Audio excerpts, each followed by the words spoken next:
Rylee Blade, welcome to the Running Effect podcast. How are you doing? I would say this afternoon, you're 3 hours behind me. How are you doing this morning? I'm good. How about you?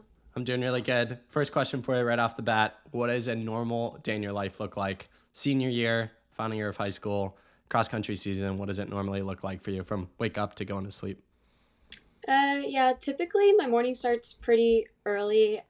We have a place that I utilize a lot. It's through our school. It's called like the Riverside Sports Clinic. So I do a lot of therapy there in the mornings. So that's usually I'm getting there around 6 a.m. I'm there for maybe like an hour, and then I go home, get ready for school, eat breakfast, go to school until 3:36, and then we have practice around 4 p.m. We practice from 4 to 5:30 usually. It depends on the day. It's either recovery run, easy run, workout, kind of just depends. I also, about a few times in the week, I'll go to the gym and get a lift in. And then I go home, eat dinner, and do my homework and try to get to bed by around 9:30. You mentioned that you try to go to that clinic type place at 6 a.m., so I'm assuming you're waking up even earlier than that. Have you always been a morning person? And if not, what are some tips for people out there to become morning people super early? Yeah, I've pretty much always been a morning person ever since I was little. I've always kind of been up, like me sleeping in isn't very late. It's usually like at most 7:30. I think that's just because I try to go to bed pretty early, so I'm getting enough sleep. And especially with having to be up that early, I need to make sure I'm getting to bed early. So I think just naturally I've always been a morning person. A few weeks ago at Woodbridge, you ran 15:20, which is the national record for girls 3 mile. You're kind of in this in-between phase where obviously you knocked out of the park, but also kind of a long way until the national meets. What's this period been like after running Woodbridge and running so fast? Yeah, it's kind of been pretty exciting just knowing that all the training I put in over the summer has paid off. But it was just like one of the first steps into the season that I wanted to like meet. So I think that it helped me set up mentally a little bit more for like my long-term goals, and maybe that I have like a better shot at reaching those goals later on in season that I have. So I think it was a good like marker this point in the season of where I'm at fitness wise. Were you at all surprised by that 15:20, or was it kind of looking back on it like, oh, this adds up after a good summer and start of fall of training? Yeah, honestly, it really surprised me. I had made some pretty big goals, and I actually put 15:20 as my goal, but I didn't. It was like to just try and strive to reach that. I didn't really fully expect to meet it, but it was pretty exciting. Like once I did, because it was like, wow, like all of this hard work has paid off. But I would say like if you asked my coach, he thought that I was in the like fitness, like I had enough fitness to do it. So it wasn't like out of my mind like, oh no, I can't do it. So it was definitely in my head like during the race like I might be able to meet it, but I think during the race it was almost a little bit harder just because we had gone out and kind of like a slower pace than that what I wanted. Like we were on pace for I think like 15:30 through the first mile. So I feel like I wasn't really expecting the time like during the race either. You mentioned setting that goal of 15:20, which is super cool to hear in hindsight after you ultimately ran that time. For you, what goes into that kind of goal setting process? And was that a conversation with your coach at the beginning of the season or a conversation with yourself? Can you take me through how you set goals and what that process looks like for you? Yeah, so we have a training camp every summer up in Big Bear for 1 week, and we meet with our coach like for a one-on-one. And so I talked to him about it, and I told him that my goal was to run 15:20. And I think I know that I came up with a goal by looking at previous times throughout the years. I know Woodbridge is always fast. People are coming in. So I was looking at the time from last year. I was like, the time was 15:33. I know all these girls are going to be getting a lot stronger. The race is going to be faster. So I just put it as 15:20. I was like, if I reach for like, if I like strive to try and run a really fast time and I miss it by 1 or 2 seconds, 15:21, 15:22, even 15:25, that's still really good time. So I was reaching high, and yeah, I think that's how I came about it. I'm assuming being a California girl, you've run Woodbridge in years past. Is that correct? Yeah, I've ran it since my freshman year. Okay. So this is your fourth year, but I'm sure as someone within the sport, and whether it's your coach or other people have told you, most prestigious early meet of the year. It's kind of like the national meet before the national meet, and you kind of get a look at what other people are doing, what their training was like in the summer. For you, when you look at that long list of previous winners who have gone on to do remarkable things, is it validating in terms of your future in sport of being like, wow, I get to cement my name among these people as someone who has won Woodbridge? Yeah, definitely. I think that it's pretty special because, like, looking back at previous years, like boys winners and girls winners, like Nico Young won and he's doing amazing things now. Like, there's so many people that have ran and won it, and even like people that haven't won it, they've podium and stuff.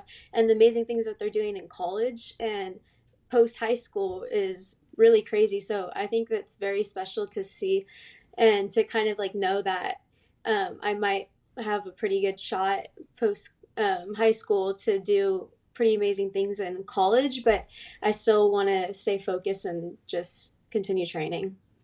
This year's list of competitors in the girls' race specifically was off the charts. Jane Hedegren was in the race, if I'm not mistaken. She won last year, so she was defending her title. Sadie Engelhart runs every year, obviously. At this point, I think you can say the greatest miler in U.S. female high school miler. She owns the national record there. And, of course, other names that we could be here listing all day. What does it mean to you to win in that group of girls? This was probably the most stacked race we've ever seen.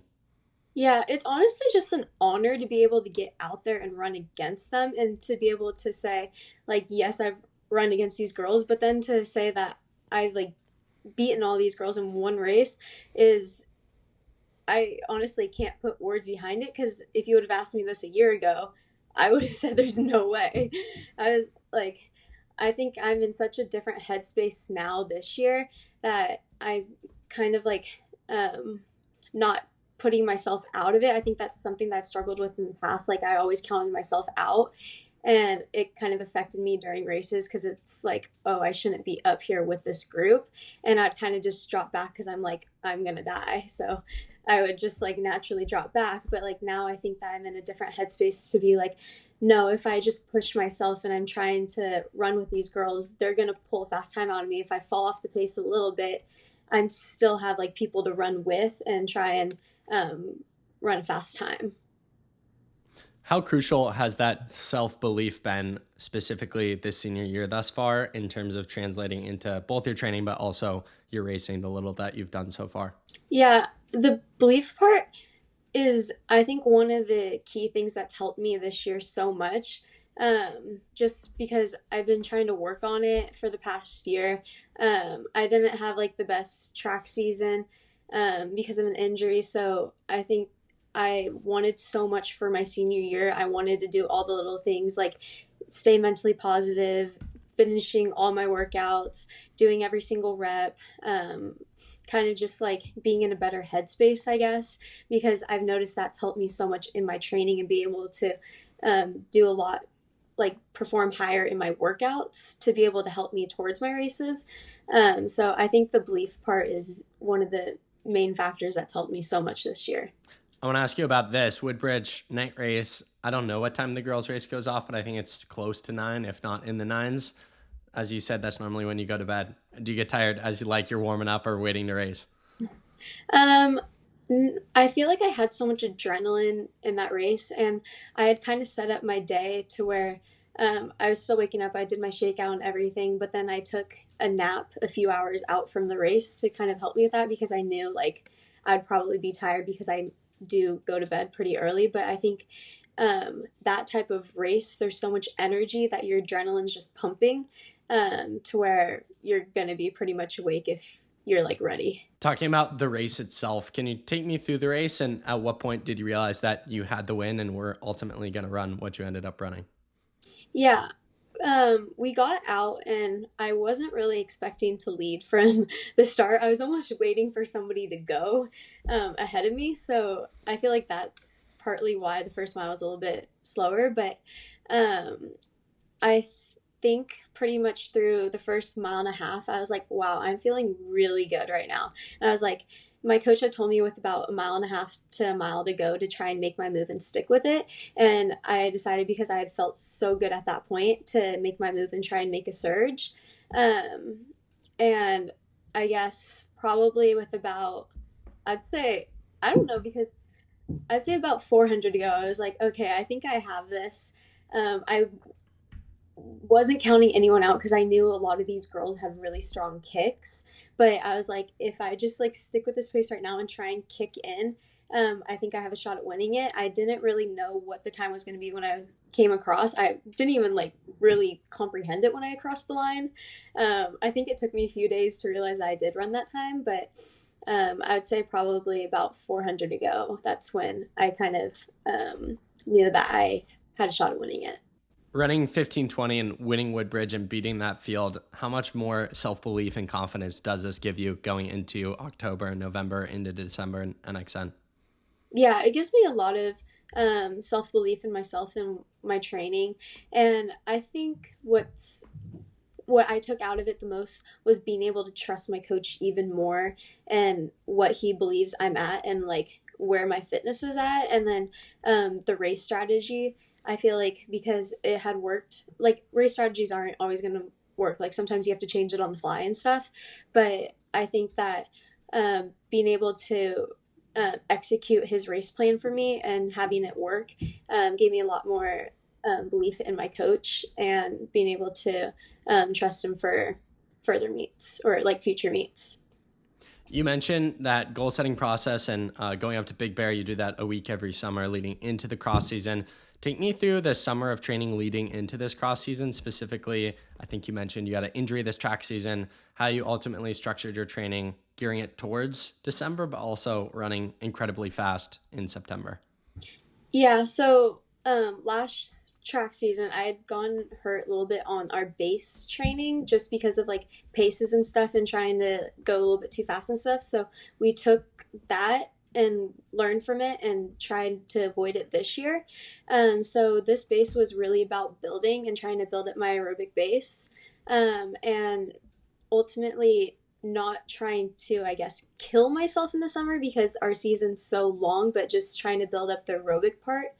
And we didn't really start like race pace stuff until a few weeks out from Woodbridge. But for the most part, I'm not a very high mileage because we know that like you're going to have to up it in college if you want to improve and all that. So for the most part, we're not trying to peak in high school. We're trying to peak later on, but we're trying to run good in high school. So I feel like everything's structured around it to where I like my weeks, my highest mileage week was like 50, I think 4 or something. That was like our highest point. But for the most part, like my average weeks are around like 43. It kind of depends if we have a race. It's between like 37 and 45, I would say, because it depends if you're doing a long run or not. But um, yeah, I think that it was just like doing the like building up my aerobic base that's helped me for the season. Comparing this to, and we'll get into your backstory in sport in a minute and you playing soccer and all of that, but how does the summer of training, like year over year, differ? Like a freshman year compared to senior year, did it look pretty similar, or was there pretty steady progression every single summer leading into the cross seasons? Yeah, it's looked pretty much the same with a little bit of progression on the mileage. My freshman year, I was really low mileage. I kind of was just doing it, getting out there, running. I was maybe like not even 30 miles a week. We like my recovery runs were like it wasn't very much my freshman year, and then my sophomore, because my freshman track season I didn't have a season because I broke my foot on a hill run.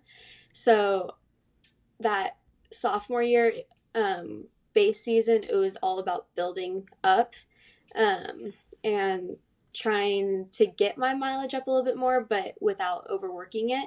And then junior year, that's when I really started focusing on the sport.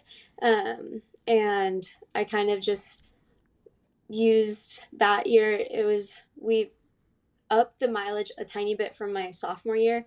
I'd say each year I've upped it maybe 5 miles max for this summers. So it's been a pretty like steady build, like not very high, like not very like much more, but I feel like the workouts is like where we would try and maximize like everything and trying to get the most out of it. Because if we would do like not super long workouts, but it's like high volume, and I feel like that's where it's helped me to build my base the most. Very simple question, but I'm curious to hear your response on it. Why do you run, and what excites you most about the sport these days? Yeah, I like just being able to get out there and push myself. Running's a very individual, but also a team sport on the cross country part. So you get that team atmosphere, which I love because I was a soccer player when I was younger. So I love the team part. But then I like not being able, like, you don't have to rely on other people. You can get out there and push yourself. And if you want to set these high goals, you can only, like, you can push yourself, like you can go out and do like all this work and being able to try and reach your own goals without having someone kind of like pull you back, unless it's like a coach who's like, no, you need to pull back a little bit. But for the most part, I like just being able to push myself with having the team atmosphere around it. Looking ahead to the rest of the year, which I've mentioned a few times, what's your goal for the rest of the season, like mindset around looking towards December, as well as pacing yourself a little bit, knowing that there's 2 months to go, a lot of training to happen, and not necessarily getting too ahead of yourself? Yeah, I think just staying consistent is the biggest thing for me and my team right now, because our big like ultimate goal, like I want to get back to NXN, but I also want to do my part to help get the team back to NXN and hopefully place a lot better than last year. That race didn't really go as planned, but I feel like just staying consistent, just trying to stay healthy and get the training done is the biggest part for me and my team right now. Let's go back in time to Rylee, the soccer player. Take me through those 10 years of the sport of soccer and ultimately how you transitioned into the sport of running. Yeah, I started soccer when I was 4, and I went to club around, I think I was 6 or something, and I'd always played at a higher, I was kind of like a higher level soccer player, like I was playing on a pretty high level team, and we those days were really fun. It was a really hard decision for me to quit running or to quit soccer to go to running, but it was ultimately the best decision. But I think it was such a big part of me for so long, and I think I equate a lot of like my endurance that I had when I came into running from soccer, because I was a right back. I was constantly going up and down the field. I was sending in crosses and stuff. I feel like that's just built up a lot of my strength, and I think that's because that's when I did a little bit more of the 800, because I just had like more strength, I guess, from like the soccer part. But I think now, like being able to run, I like doing the longer distances. So I feel like it's definitely like changed over the years, but soccer days, soccer days were really fun. We had tournaments every single weekend. Those are just like the good old days. Do you ever think to, obviously you're crushing it in running, so maybe you don't think about it, but do you ever think about how far you could have gone in the sport of soccer? Yeah, sometimes I still like think it, like obviously now I'm like I wouldn't change anything for it, but like when I was going through the hard times like freshman, sophomore year, and then junior track season, I was like sometimes soccer would have just been a lot easier. But I think I'm like I'm really proud of like my soccer team, like my old teammates, because they're doing so well now. We have some girls playing up on the national team, like the U.S. national team, some playing on the Mexico national team.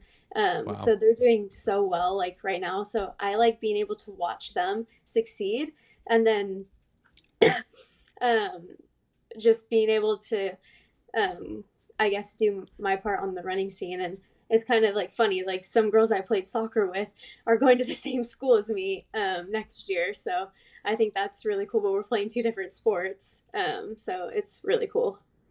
In doing this podcast and just studying the sport, a lot of times there is a lot of crossover with athletes starting in soccer first and then ultimately transitioning over to running. You did mention in your response, I think 2 responses ago, about some of the crossovers that you actually are kind of running a lot while playing soccer. Do you think there are any other crossovers that kind of add up to this fact that some of the best distance runners in America at the high school, collegiate, and professional level started out exclusively playing soccer. Yeah, it's honestly, I don't really like know why or like how like it happens, but like I feel like you just have like soccer players naturally just have so much endurance because they're running constantly on the field that they're going to have a little bit of talent usually coming into running. And you can build so much off of it. Like if you see something there, if you just start doing a few workouts, like you can build up your endurance so much. And I think that even if soccer is your main sport and you run, running will also help you so much for soccer because you'll be able to go farther on the soccer field without getting tired. But a lot of, I guess, like I see a lot of swimmers too come over to running. So I think it's just like more of the endurance based sports that really help with running. What was that transition period like from soccer to running? And did you miss at all soccer early in those years? Or was it a pretty seamless transition? Because I imagine when you do something for 10 years and at the level that you did it, maybe it's a bit of a tough transition to go from one thing to another thing. Yeah, it was really hard the first bit to stop playing. It was like really weird. Like that's how I describe it because it was really weird. We were coming off of COVID. We were going back to school. I was so used to being at the soccer field every single day, seeing all my friends every single day. So I think that was the hardest part for me. I think I more missed my friends at the time. Like when I started getting later like into it, but I think that was the hardest part because I was with them for so many days of the week. But I remember because like later, like early on in it, like I was almost begging my mom at the time to go back because I missed it so much because freshman year was so hard because it's like a sport. Like running's like, why would you want to run for fun? Like that was my mindset at the time. So I feel like that was the hardest year for me because I just wanted to go back to soccer. Fast forwarding way ahead to this past spring, you were the 2024 CIF 3200 champion, and you were also the 2024 Nike Outdoor Nationals 5K champion. I know you mentioned that you had some injuries this past spring. I'm curious to hear about them in regards to you still winning a state championship and a national title. How'd you make that happen? Um, I feel like okay, so I've never been a cross trainer, but I had to learn to do it. So I did the bike, because during base I had, IT band syndrome, so I couldn't really walk very well. Like it would be hard to walk around school because our school was on a hill, so it was going like up and down the stairs. So that was like, flaring it and stuff. So I had done like indoor nationals and everything, but I was never like fully healthy because I wasn't really like running. I was doing a few workouts here and there, but for the most part, I was just using what I had built before base, like during base, like before I'd gotten injured in those races. Like even leading up to Arcadia, I didn't have very many workouts under me. So that's why I was kind of disappointed with Arcadia. But once I started feeling healthy and stuff, I started getting back on the track and doing workouts a few weeks out from CIF. I think it was like maybe a week, maybe like 2 weeks before league finals. That's when I started doing workouts again, consistently and running recovery runs. But I feel like our main goal at that point was Nike Outdoor Nationals because that year before I'd seen the 5K on the track and I was like, I want to do this. So that's what I made my goal. It wasn't really like CIF at that point because it was so close to then. I was like, I know I have a few weeks to build after CIF to get to Nike Outdoor. So we had started doing like 5,000 pace stuff. And actually like for state, we had done one of the workouts way too close to the race because like our goal was the 5K. So I think that's what our main goal was for. So I think that's how I was able to get the national title. Running so well off of quote unquote such little training, at least compared to in an ideal world, did that give you in the back of your head some confidence that like, wow, if I stay healthy this summer and going into the fall, yeah, maybe a 15:20 isn't that crazy? Yeah, definitely now I would say I can maybe think a little bit that way, but at the time I was not thinking that. Pure At the panic. time I was like, this is hard. This is not fun. But I would say now I've grown so much from it and I learned so much from that injury and I was able to take so much out of it that it's helped me a lot. Speaking more to that, what would you advise a listener who is listening today and is either in the midst of a setback or going through an injury? What would be some words of wisdom that you learned from that period of injury? I would say immediately when you feel something, take a few days off. Don't try and run through it, because that's like I didn't take 2 to 3 days off. So then I was like suffering for it for 2 to 3 months.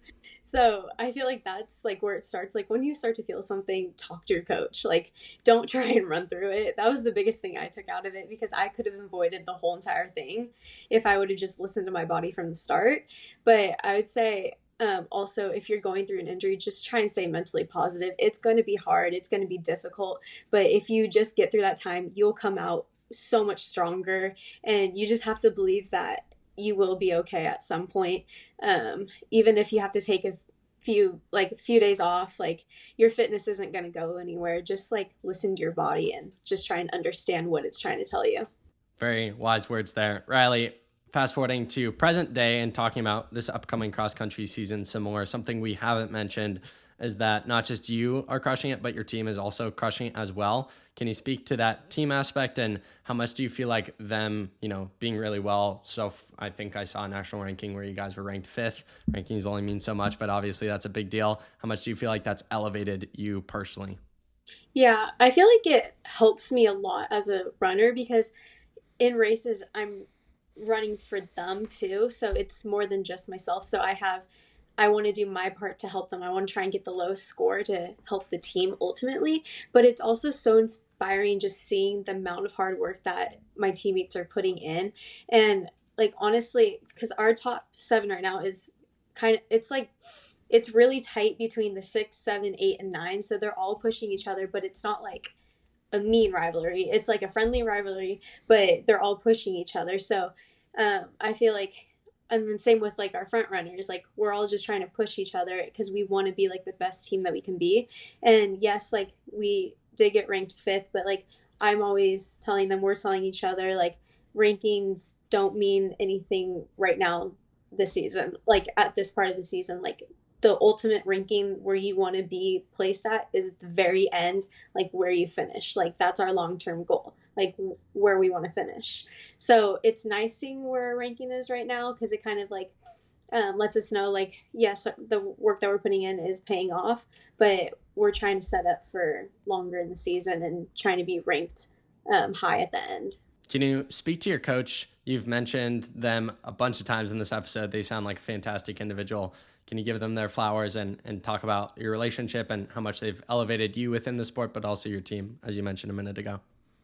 Yeah, I've been with my coach since my 7th grade. I would say my 7th grade year, because it was like the last 2 weeks of 6th grade. But so I have so much history with him. Like he's done so much for me. Like he's one of the biggest supporters I have. Like if you watch some of my videos from I think my sophomore year track season, the camera's on the other side of the track, but you can hear him very clearly.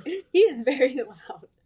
So he is very passionate about the sport, and I think it's crazy. Like honestly, we have almost 80 kids on our team. If you ask him about any single runner, he will know every single person's PR, which is crazy. Like there's a lot of kids on the team and he knows each person's PR.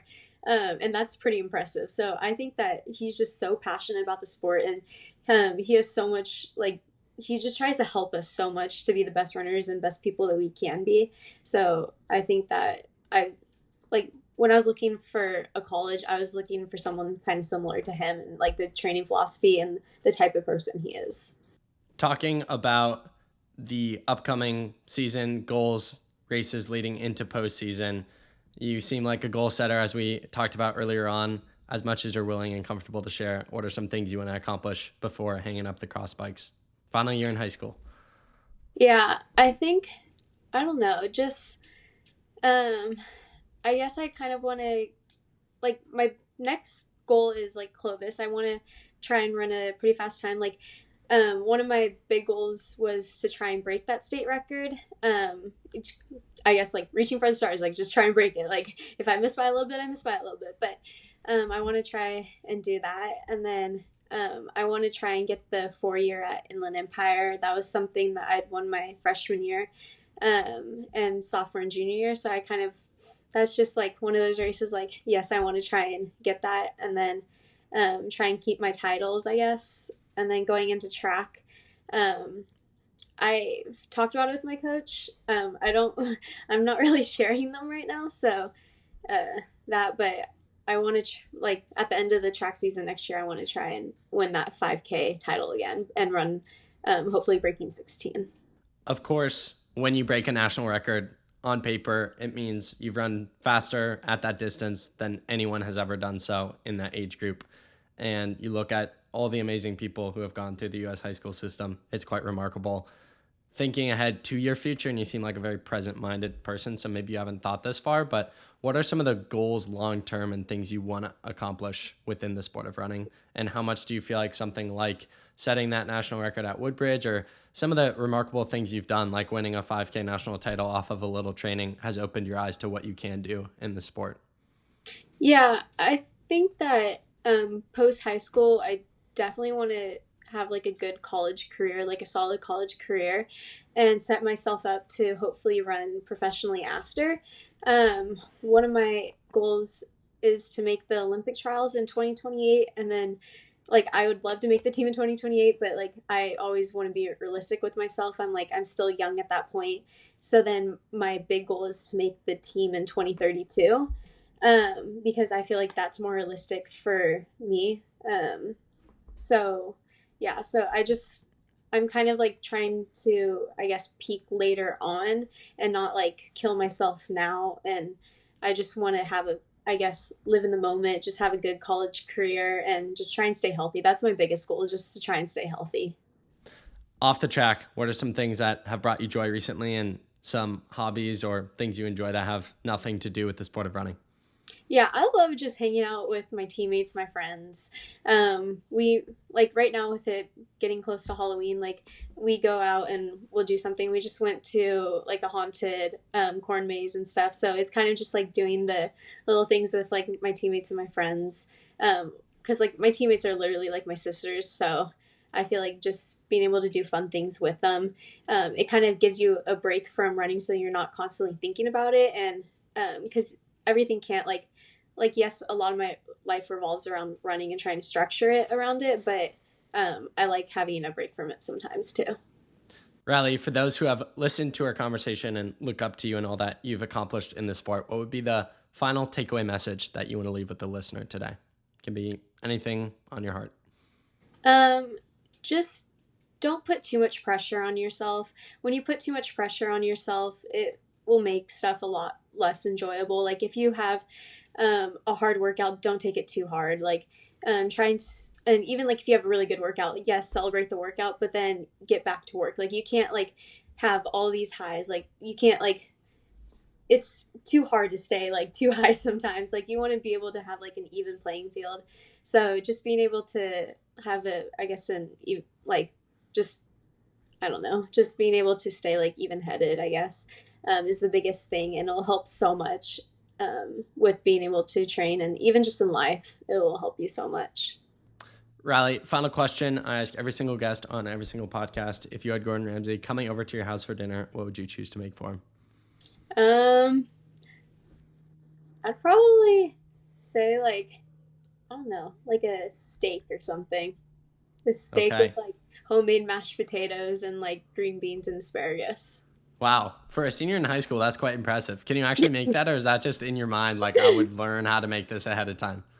No, I learned how to make it ahead of time. Okay. And try, like, I'd have my dad teach me how to grill like a good, like, medium rare steak. There you go. Well, Rylee, really appreciate you taking the time to chat, and super excited to see all the things you'll accomplish, not just in the months to come, but the years to come. Keep crushing it. Thank you.